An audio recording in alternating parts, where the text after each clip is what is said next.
ધોરણ 10 ગણિત chapter number 12 પૃષ્ઠફળ ઘનફળ સ્વાધ્યાય 12.2 નો પ્રશ્ન ચોથો. શું છે? એક લાકડાનું લંબઘન પેન સ્ટેન્ડ 4 શંકુ આકારના છિદ્ર આકારનું બનાવેલું છે. આકૃતિ આપેલી છે. આ લંબઘન છે. એમાં શું છે? 4 છિદ્ર પાડેલા છે. શેના માટે? પેન મૂકવા માટે. એટલે આવી રીતે પેન ઊભી રહી શકે. સમજાય છે? 4 છિદ્ર વાળું બનાવેલું છે. તેના માપ, લંબઘનના માપ 15 સેમી ગુણ્યા 10 સેમી ગુણ્યા 3.5 અને વંચાઈ 15 સેમી બાય 10 સેમી બાય 3.5 સેમી. શું વંચાઈ? 15 સેમી બાય 10 સેમી બાય 3.5. સમજાય છે? એટલે ધારો કે એની લંબાઈ આ લંબાઈ છે એ કેટલી લઈ લઈએ? 15. આ લંબાઈ કેટલી લઈ લઈએ? 15. પહોળાઈ કેટલી લઈશું? 10 સેમી. અને ઊંચાઈ કેટલી છે? 3.5 સેમી. સમજાય છે? છિદ્રવાળા દરેક ભાગની ત્રિજ્યા 0.5. આ જે છિદ્ર પાડેલું છે એટલે આ ભાગની ત્રિજ્યા. હું આકૃતિ અલગથી દોરું એટલે તમને ખ્યાલ આવે.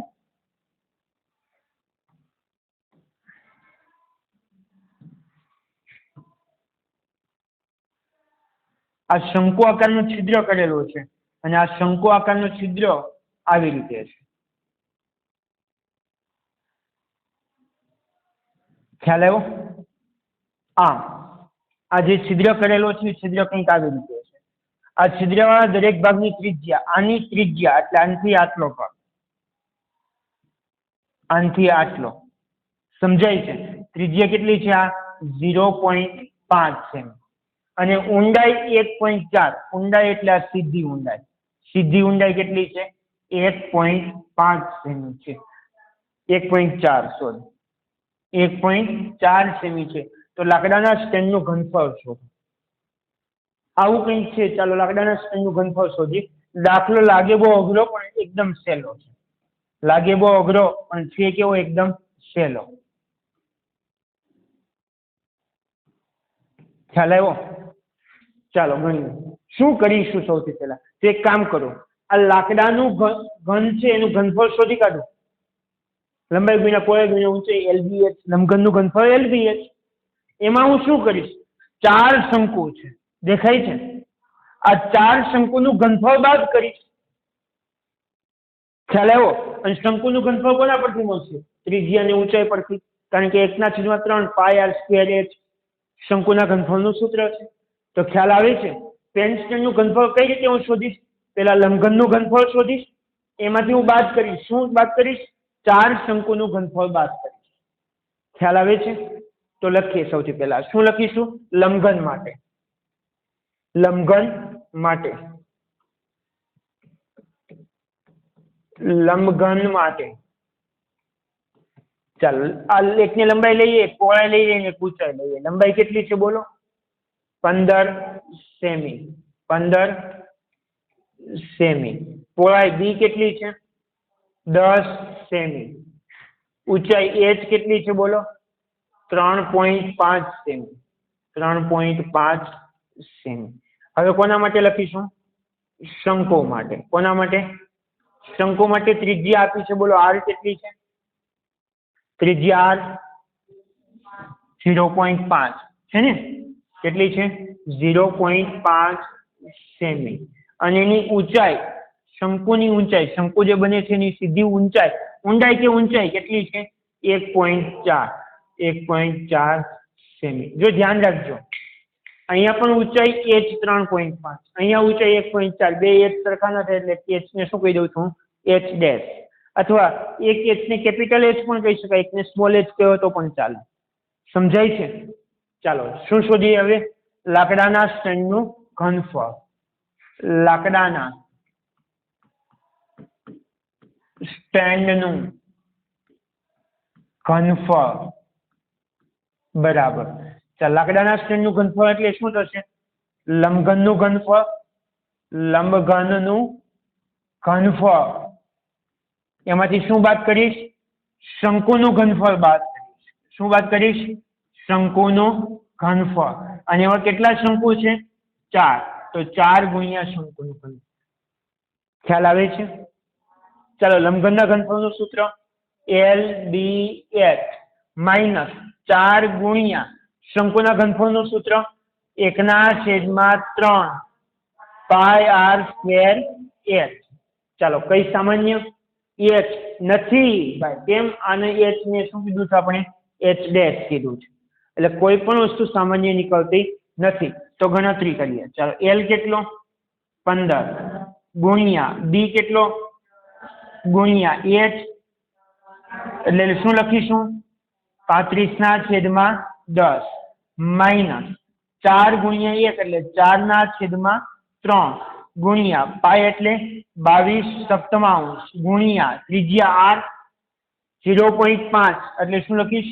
5/10 ગુણ્યા 5/10 બે વાર છે ગુણ્યા h ડેશ 1.4 એટલે 14/10. ખ્યાલ આવે છે કે? ચાલો ગણતરી કરતા જઈએ એટલે ખબર પડે. આ 10 તો સીધા કેન્સલ. સમજાય છે? ચાલો 35 × 15 કરીએ. તમને આવડે તો ઠીક છે, ન આવડે તો મૌખિક ગણતરી કઈ રીતે થાય? પહેલા 15 છે એટલે 10 બે ભાગ કરી દો, 10 અને 5. પહેલા 10 વડે ગુણાકાર કરો, 35 નો 10 વડે ગુણાકાર 350 અને 5 વડે ગુણાકાર 350 ના અડધા થશે. 300 ના અડધા કેટલા થાય? 150, 50 ના અડધા 25, 150 ને 25 75, 175 એટલે 350 ને 175 નો સરવાળો 350 ને 100 450, બીજા 50 એટલે 500 અને બીજા 25 એટલે કેટલા આવશે? 525. સમજાય છે? ખબર ના પડે તો આમ ગુણાકાર કરી દેવાનો. શું કરી દેવાનું ગુણાકાર? 35 × 15, 5 નો 0. જો અહીં 1 આવ્યો ભાઈ, 1 આવે તો બહુ મજા આવે, ખબર ને? ગુણાકારમાં શું કરવાનું? બેઠું લખી દેવાનું, ગુણાકાર કરવાનો નથી. 5 × 50 25 વધી 2 5 તારી 15 ને 2 17. મેં કીધું ને 350 ને 175 નો સરવાળો કરવાનો. 0.5 5 5 ને 7 12 નો 2 વધી 1 3 ને 1 4 ને 5. સમજ પડે છે કે? પાકો માઇનસ. ધ્યાન રાખજો, અહીંયા 7 અહીંયા 2 14. બીજું કઈ કેન્સલ થાય છે? હા. શું કેન્સલ થાય છે?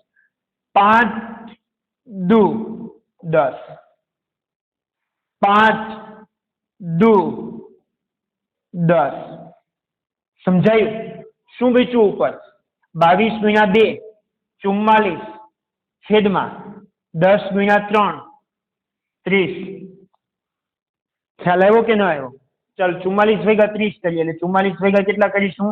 3 જ કરીશ. 3 એકમ 3 શેષ 1 ઉપરથી ઉતાર્યા 4 3 ચોક 12 શેષ 2 ભાગ ન ચાલતો પોઈન્ટ 0 3 6 18 ચાલ્યા જ કરે 6 6 6 6 એટલે હું 7 કરી દઉં.